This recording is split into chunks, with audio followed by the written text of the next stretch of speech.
N'atendudde omusajja n'ajja n'angamba amujeebale kanyamira akaali n'esituka n'emukubamu ttooki n'angamba tonkubamu ttooki n'emugamba lwaki n'angamba Dennis omumanyi oza simumanyi simulabanga n'emugamba osobola yitako wano eyo n'ogenda n'obuuza ku bali kati n'adda enzira mabega n'ankwata omukono n'emuvaamu n'enziruka n'angoba emisinde n'engwa wansi wabaddewo ekiyinja n'engwa wansi nakka wansi n'adda agenda kunfumita ku mutima n'enteekayo omukono n'anfumita omukono. Saabiti.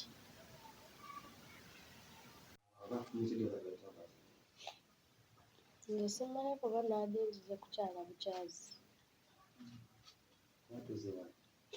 N'adda enzize wa sisita wa mami wange.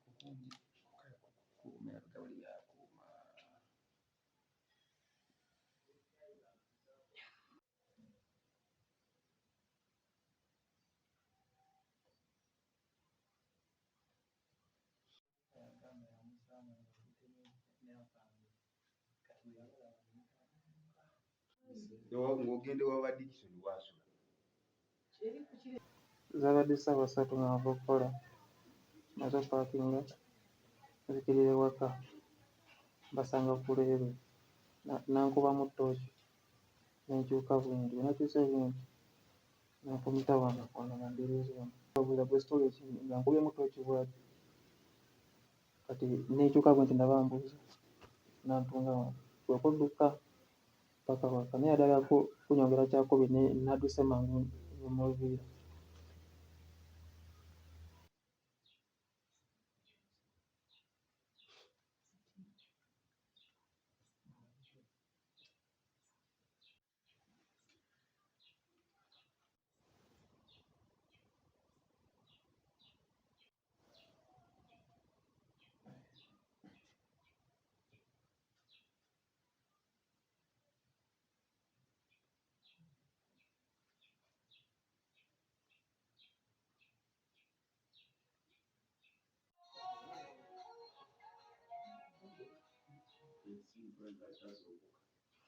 Wa bbiri ez'akawungeezi ne tufuna omukyala eyasoose ng'afumitiddwa ekiso era ne tukola kyonna ekisoboka okuyimiriza omusaayi era omukyala kati ali mu mbeera nnungi.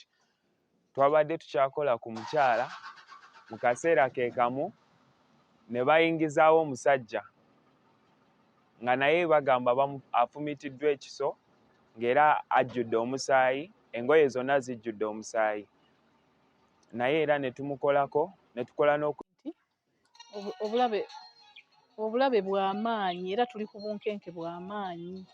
Ekitundu kyaffe kirimu obwerinde bw'amaanyi nti kaakati ono abadde mukozi munnaffe tubadde tukola naye yatambudde obudde obwa bulijjo kuba abantu badde bakyatambula naye okwekanga nti ate bamufumise ate nga tubiwulira n'awalala ekyetume yonna abantu babafumita kale ffe tubadde tulowooza nti security eyongezebwemu amaanyi.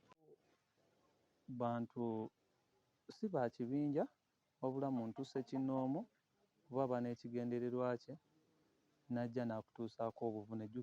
Naye ku kyatuuse ku munnaffe embeera eyo taddemu bweraliikirivu nnyo. Tusaba bekikwatako bannamateeka batutaase batulambuule batuyiteeyitengamuuko bakiri tubeere ne security mu Bukasa naye kitususseeko. Amanya Ntale Wilson za force. Ndowooza yange nga nze bwe ŋŋamba twandifunye security ey'omunda ey'ekyama gye twandisobodde okusobola okulaba nga tulwanyisa entalo zino ezitufuukidde ekizibu ekisala bantu, ekitta bantu, ekiteega bantu. Ne tusobola okufuna security ez'ekyama ez'omunda ennyo tusobola okukola ekintu nga gavumenti bw'esobola okukola. Tusobola okukola abantu bano tusobola okufuna abantu bano abatuufu ennyo tubakwasa ne tusobola okumanya nti bano be batukola ekikyamu.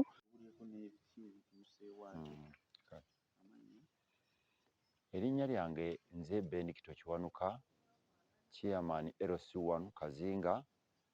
Wano we tuli wennyini, tulina ennaku olw'ebigenda mu kyalo kyaffe nti embeera etabuse, tufubye ng'abakulembeze n'ab'ebyokwerinda abalala okutuyambako, naye buli lunaku tufuna mawulire malala. Jjo bayongedde ne bafumita abantu babiri, omuvubuka omuwala n'omulenzi, essaawa ennyimpi, ssaawa 3. Kati ekigenda maaso tetukitegeera, abatemu kye baagala tetukimanyi. So bitusobedde, twagala ab'ebyokwerinda batuyambe twegatte wamu ng'abeerosi, twongere okukola ebikwekweto eby'amaanyi, kubanga wateekwa okuba waliwo ekigendererwa kye tutategeera ekitususse, kubanga twakakwata bali bakyaliyo, kunoonyereza kukyagenda mu maaso, ate kaakati buli lukya ebirala byeyongera. Tulina ennaku era twongera okukubiriza abaana baffe ab'obulenzi n'ab'obuwala bakendeeza obudde bwe batambula. Ate era bw'oba otambula manya nti totambula omu, ate n'obufo obupanyapanya obwo babwewale, bafube okwekuumira awaka. Ensonga ebeere y'amaanyi nnyo ekujja awaka okugenda obudde bw'ekiro ng'embeera bw'etereera. Tubakubiriza n'okwewala ebintuntundongo, kukyakaluuka okw'amaanyi, basooke bakwesonyiwe.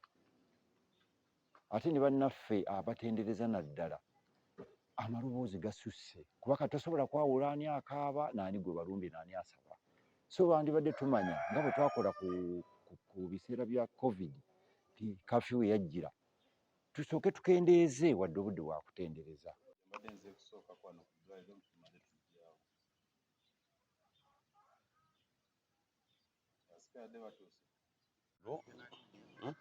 Amanya gange nze Kiganda Timothy nga nze defense we Kyetume. Ku ttemu eritusse ligenda lyeyongera bweyongezi, kubanga luli bafumita omutuuze ali ssaawa 6 n'afa. Omusomesa Seroma bamufumita ssaawa zaali 4, naye ate era kale ye Mukama yatuyamba teyafa. Kati ate ekyatumazeemu gy'amaanyi, ate gyo bafumisa abantu babiri. Omu bamufumisa essaawa 3, omulala era ne bamufumita ssaawa 2 nga zigenda mu 3. Kati n'olwekyo tulemereddwa, twewuunya ekintu ki kye tuba tuzzaako, kubanga sike tubadde tukwatagana nabo era twagamba abantu beebake ng'obudde bukyali, ng'era bulijjo mbadde mbagamba, n'amabbaala okuggala ng'obudde bukyali. N'ate kati buli n'ettemu, buli bwe tugamba ssaawa 6 nga bassa, bwe tugamba ssaawa 3 ng'era bafumita ssaawa 2. Kati kyensaba noza kati operation zibeerewo okuva mu misana, emisana lwonna tube nga tugezaako okunoonya abo abantu, kubanga baatwala bali abantu twala. Amanya nze Mande Kimbugwe Joseph, ssentebe w'eggombolola ey'Empatta. Kyannaku nnyo kye tulina essaawa eno mu Mukono South oba Mukono yonna oba Uganda yonna okutwaliza awamu. Bw'otunuulira ng'abaana embeera kati gye batuusa ku bantu yeeyo nti omuntu asala munne nga tamulinaako na kisa kyonna kyonna. Tetulowooza nti ddala kweri bbula lya mirimu lyokka. Ndowooza tusaba pulezidenti w'eggwanga lino anti kati kye kiddukiro, nti buli alina kye yeetaaga okumutaasa abantu gye balina okuddukira. Twandisabye ndowooza ayongezeemu bwongeza ku maanyi, kubanga waliwo ebintu ebimu by'alegezezzaamu nga ye yennyini.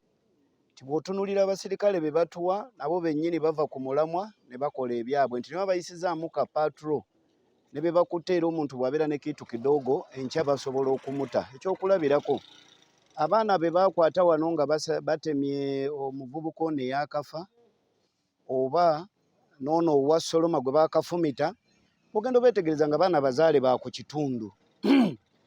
Naye n'ennaku tezinnaba kuyitawo nga tuwulira nti basabyeyo ku ssente abantu abo basobole okuteebwa. Kyannaku nnyo kuba nalabako ne ku kitabo nga kitambula nti poliisi egambye muleeteeyo obukadde bwe buti, abamu tubate tebalina musango. So oluusi kireetera n'abaana abasigadde ebweru okuwaganyala nti ate oba oli basabye ssente bamute, nange kangende maaso n'okubba. Naye nze nno nkubiriza bannayuganda tuddeyo ku nkola yaffe y'abajjajjaffe ey'okwerwanako. Naddala ng'omuntu akusanze mu nnyumba yo, togenda kumala kulinda ssentebe w'erosi ffiri kukuyamba, oba ssentebe w'erosi wano kukuyamba, kuba naye abazze n'ekissi kukumalawo. Naye abajjajjaffe baabeeranga n'amafumu mu nnyumba, n'obujambiya, n'ebintu byonna byonna nga naye agezaako okwerwanako.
Tuliko ku mbeera yabadde ekyetume olunaku olw'ekiro n'ateekateeka kiki olina okulaba nga mwongera okufunza abamenyi b'amateeka.